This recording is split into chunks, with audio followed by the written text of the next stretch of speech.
اخر حاجه وصلنا لها الحلقه اللي فاتت، وهي ان ميري طلبت من جو ان هو يتجوزها. بتبدا بقى الحلقه ديت قبل ما ميري تروح تقابل جو بشويه، وساعتها كان نايم وبيحلم حلم فظيع عن حادثه حصلت له وهو صغير مع اهله، وواضح ان عنده تروما من الموضوع ده. بعد كده ميري بتتصل عليه وبتروح تقابله، ولما بتروح تقابله بتقول له ان هي عايزاه يتجوزها لمده يوم واحد بس، مش جوازه بجد يعني. ساعتها بيستغرب قوي وبيقول لها انت عاوزه تعملي كده ليه؟ فبتقول له ده موضوع يطول شرحه، لو هحكي لك كل القصه لازم اقعد 4 ايام ولا حاجه عشان احكيها لك من كتر ما هي طويله. فبيقول لها ان هو يساعدها بس تحكي له الاول هي عايزاه ليه يكون عامل جوزها يعني. فبتخاف تقول له على الجايزه لا يطمع فيها ولا حاجه، فبتقول له الاول قول لي ان انت موافق وبعد كده هحكي لك كل حاجه. فطبعا بيستغرب قوي من رد فعلها ديت، وبيسالها اذا كانت نصابه وعاوزه تهرب من حبيبها الفقير وتاخد فلوسه اللي متبقيه معاه، ومش بيصدقها ان هي عايزاها في حاجه شريفه يعني، مع انها مش شريفه قوي. فلما بتيجي تبرر له مش بيديها فرصه، وبيقول انا في العادي مش بتعاطف مع الناس يعني ولا بهتم بشؤونهم، بس انا عمري ما هسيب نصاب يعمل كده.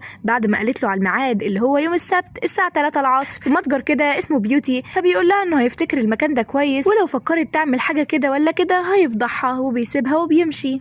بنشوف بعد كده جدة جو وهي واقفة مع بنتها اللي هي تبقى عمته، وبتكلمها انها عاوزة تشيل إدارة الشركة من ابنها اللي اسمه سو، وتودي إدارة الشركة لجو بسبب ان ابنها مستهتر وبيخلي الشركة تفشل مش تنجح، وهي طبعا بتكون متضايقة جدا. ولما بتروح لابنها علشان يشوفوا حل في الموضوع ده بيبان انه اصلا مش فارق له الموضوع ده وعلى قلبه مراوح. بعد كده بنيجي للبنت اللي هي جين ديت اللي عالجت ميري قبل كده، وبتكون مع جو بيتكلموا ان جو خلاص هيبدأ الشغل مع جدته بداية من بكره، وان هو هيكون مشغول جدا، بس جدته هتشوفه كل يوم لان هو كان وحشها وما كانتش قادره تسافر له امريكا لان هي مش بتقدر تركب طيارات. وساعتها بيشكرها ان هي اخدت بالها من جدته طول الفتره اللي هو كان مسافر فيها. بعد كده بتساله عن ميري فبيحكي لها على موضوع الجواز وكل حاجه. بعدها في بنت صغيره قدامهم بتقع وهي بتجري، ولما بيجي يساعدها بيلاقي على شنطتها كده دبدوب صغير، وهو صغير كان في بنت اديت له دبدوب برده كده هوت، فهو افتكرها والبنت دي هي حبه الاول. ومن غير ما يقولوا يا جماعه اكيد ديت هي البطله وهي صغيره، ما هو مسلسل كوري. بنيجي للبطله بالليل وهي في بيتها، وبتكون صاحبه البيت الاصليه جايه وعاوزه تطلعها من البيت بالعافيه علشان تظبط شويه حاجات في البيت، لان هي اصلا اديتها مهله معينه تطلع من البيت يعني. فساعتها بتكون شايله الهم ورايحه تقعد، فبتلاقي مامتها بتتصل عليها وبتقول لها ان اختها الكبيره دلوقتي عارفه تتعايش في امريكا كويس وتعلمت انجليزي حلو يعني، وبتقول لها ان هي هتجيلها مخصوص علشان تحضر فرحها. ساعتها ميري بتكون عاوزه تقول لمامتها بقى على طلاقها من كيم، فبتقول لها انها عايزه تقول لها حاجه مهمه بس مش هتعرف تقولها لها على الموبايل. فبتقول لها لو اتخانقتي مع كيم يبقى صلحي الموضوع، انتوا خلاص سجلتوا جوازكم، مفيش فايده بقى ان انتوا تقعدوا تتشكلوا دلوقتي. وبتكون ميري عاوزه تفهمها انها مش مجرد خناقه وانهم انفصلوا خلاص، بس مامتها بيجي لها زبونه وبتقفل معاها المكالمه. بنيجي لجو بقى اللي بيروح اول يوم شغل اخيرا وبيكون رئيس الفريق القسم بتاعه، وساعتها عمه بيعرف الفريق كله عليه. بعد كده بنيجي لعم جو هو مع ابنه اللي هو سو يعني، وبيساله اذا كان مستعد لاجتماع الظهر مع رئيسة المجلس،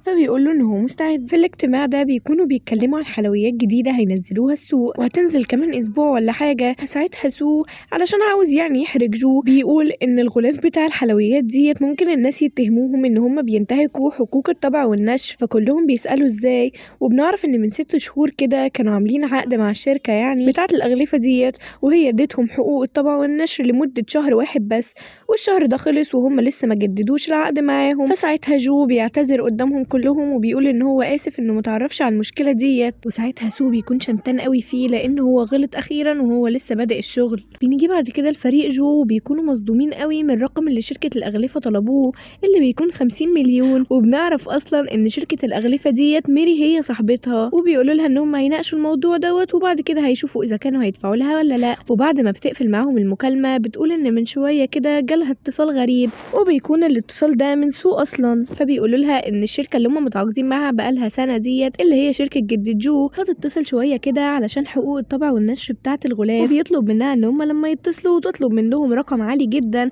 10 اضعاف المبلغ الحقيقي. فصاحبتها بتقول لها ان هي ليه عملت كده يعني، وصدقت كلام راجل غريب، فبتقول لها ان هي ما كانتش متوقعه ان فعلا الشركه هتتصل عليهم. بنيجي بعد كده لجو اللي بيكون هيغير الغلاف وخلاص، بس الناس اللي شغالين بيقولوا له ان هم دافعين اكتر من 150 مليون علشان يعملوا الغلاف ده، فاكيد يعني مش هيدفعوها في شركه تانية. فبيقول لها تبعت له رقم صاحب الشركه بتاعه التصميمات وهو هيروح يتفاوض معاه. بنيجي بعد كده بقى لصاحب شركه بيوتي وهو بيتفرج على الفيديو اللي اعلنوا فيه الفايز، وساعتها الفايز كان ميري، وساعتها بيكون بيكون في واحد شغال معاه بيقوم مطلع غضبه عليه وبيقول له انت غلطان وازاي تسمح لحاجه زي دي تحصل، مع ان هو اصلا اللي وقع الورقه. وبعد ما بيضربه بيديله الجزمه وبيقول له نضفها. بنعرف بعد كده ان من 3 شهور كان هو اقترح على صاحب الشركه ان هو يعمل موضوع القسم دوت وان هو يكسب الناس بيوت، وده مجرد غسيل اموال يعني بيقضوا مصالحهم عن طريقه علشان باباه ما يشكش فيه. وبيكون في واحد شغالين معاه مش راضي يطور المتجر غير لما يكسبوه في القسيمه ديت، فبيكونوا متفقين ان هم يعملوا كده. بس دلوقتي ميري دي اللي كسبت وكل خططهم باظت. بنيجي بعد كده لميري واللي بيجي لها رساله من شركه بيوتي بيقولوا لها ان هي لو ما جابتش جوزها معاها الجايزه هتتسحب منها ومش هتاخد ولا بيت ولا حاجه، فبتسيب الشغل كده وبتقول انها رايحه تقابل حد معين دلوقتي. بنيجي بعد كده لمامة واخت كيم وهم قاعدين ينموا على ميري، بس مبسوطين اكتر ان هو خانها مع بنت جديده كده غنيه يعني وهتدلعهم، وباين عليهم حرابيق هما الاتنين اصلا، وبيقولوا دي هتعيشنا في نعيم وبتاع. وبعد كده بتتصل على ابنها وبتلاقيه قاعد مع البنت الجديده وبيقول لها ان هو استقال من شغله علشان جيني هتصرف عليه. لا وفرحان قوي وهو بيقولها. بعد كده بيلاقوا جرس الباب بيرن، ولما بيطلعوا علشان يشوفوا مين بيلاقوا ان دي ميري، وكانت جايه تقول لهم على موضوع المسابقه اللي هم هيكسبوا فيها ديت، بس هم بيفضلوا يهينوها ويعايروها ان هي ما كملتش دراستها وكمان عايشه مع مامتها بس يعني، وان كيم مستواه احسن منها بمليون مره وان هي كانت بتستغله وكلام كتير ملوش معنى وبيهينوها كتير قوي. فساعتها ميري بتقول لهم ان هي خلاص مش هتتصل على كيم تاني لو ده مضايقهم، وانها اصلا ما كانتش جايه هنا علشان تاخد منهم فلوس ولا حاجه، بس ما بتقولهمش على موضوع المسابقه. ولما الست بتحاول تمد ايديها عليها ميري مش بتسمح لها، بتقول لها لو فكرتي تعملي لي حاجه انا هفضح جوزك وهقول السبب الحقيقي ان هو اتطرد من الشغل، وده لانه يعني كان بيضايق البنات في الشغل يعني وبيعمل حاجات مش كويسه. بنيجي بعد كده لجو اللي كان رايح يقابل ميري لانها جات له مع الشركه عشان يتفاوضوا معاها، بس قبل ما بيروح بيقابل سو في الطريق، وساعتها بيعمل تحدي معاه ان هو لو فعلا قدر يقنعها ان هم يتنازلوا شويه عن المبلغ ويخلوا حقوق طبعا النشر ليهم هيسيب له المنصب من غير ما يضايقه، ولكن لو ما قدرش يقنعها فهو هيتنازل له عن المنصب. فساعتها جو بيوافق فعلا على العرض ده، وميري وهي خارجه في الطريق بتشوف جو بس بتقول يمكن يتهيألي ولا حاجه، لكن لما بتدخل الاوضه علشان بقى تبدا التفاوض مع رئيس القسم بتلاقي ان هو جو فعلا، وبيكونوا هما الاتنين مصدومين جدا، فبيعرفوا عن نفسهم كانهم اول مره يتقابلوا، وبيقول لها الشروط اللي هو عاوز يعملها بدل ال50 مليون اللي هي بتقول عليها ديت، وبتكون شروط مناسبه جدا لانه هيديها حتى مبلغ زياده شويه. فبتقول له انها موافقه لكن بشرط واحد، فبتطلب من البنت اللي قاعده معانا تطلع بره علشان هي عاوزه الشرط يكون تقوله له لوحده. فلما بتطلع بيقول لها خلاصي بقى وقولي ايه شرطك ده، فبتقول له ان هو يكون جوزها، وبيقول لها هو انت لسه مصره على الموضوع بتاعك دوت، انا عمري ما همشي معاكي في موضوع احتيال زي ده. فبتقول له ان هي حاجه ضروريه جدا وزي ما هو محتاج هي محتاجه هي كمان. فساعتها بقى بتضطر تعترف له بموضوع الجايزه وخلاص والبيت اللي هي كسبته. فبيفكر كده لان كمان سو بيكون باعت له رساله بيقول له ما تنساش التحدي بتاعنا، فبيوافق وامره لله بقى وبيمضوا العقد فعلا. بنيجي بقى لليوم اللي هو المفروض بتاع استلام الجايزه، وفعلا جو بيروح مع ميري وبتلبسوا خواتم جوازهم وبيظبطوا كل حاجه. في نفس الوقت دوت بقى بيكون مدير شركه بيوتي واقف مع المساعد بتاعه وبيقول له انت ليه ما لغيتش الجايزه ومش عارفه ايه، فبيقول له انا فكرت فيها بطريقه تانية، دلوقتي لما احنا ندي لحد ملوش مأوى كده شاب يعني من الجيل الجديد